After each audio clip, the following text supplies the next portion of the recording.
এই ছেলে, আজকে আমি এই রাস্তা দিয়ে পরপর 3 বার হেঁটে গিয়েছি, কিন্তু তুমি আমাকে কোনোবারই সালাম দাও নাই। আমি একজন মুরব্বী মানুষ, জানো না তুমি বড়দেরকে দেখলে সালাম দিতে হয়? দাঁড়াও, আজকে আমি তোমার বাপের কাছে আমি বিচার দেব যে আপনার ছেলে রাস্তাঘাটে বড়দেরকে দেখলে সালাম দেয় না। দাঁড়াও, আমি আজকে জানাচ্ছি ব্যাপারটা। তোমার বাপ তো অনেক ভালো, সে তো আমাকে যেখানে দেখা হয় সালাম দেয়, খোঁজ খবর নেয়, বলে কাকা তুমি কেমন আছো। আর তুমি তুমি এমন হলে, এটা কেমন কথা? তোমার বাপ এত ভালো আর তুমি বড়দেরকে দেখলে সালাম দাও না, সম্মান জানাও না। ঠিক আছে, আমি তোমার বাপের কাছে বিচার দেবো না। প্লিজ স্যার, প্লিজ প্লিজ দাদা, আমাকে ক্ষমা করে দেবেন।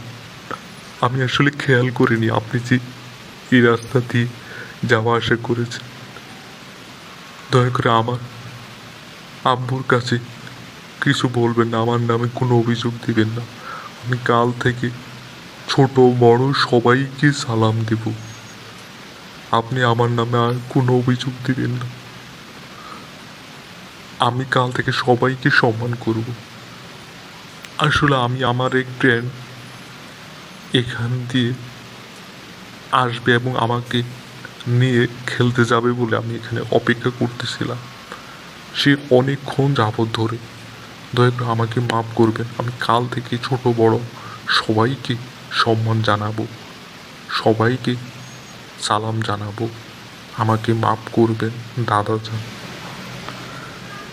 ওকে, ঠিক আছে, আজকের মতো এখানেই ক্ষমা করলাম।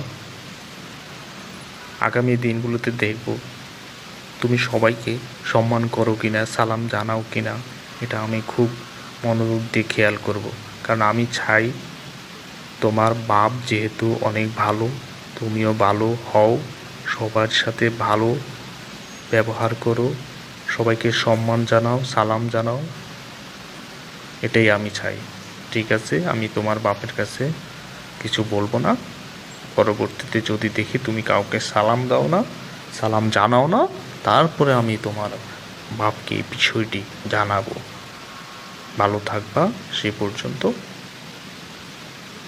দোয়া করি যাতে তুমি একজন ভালো মানুষ হিসেবে গড়ে ওঠো।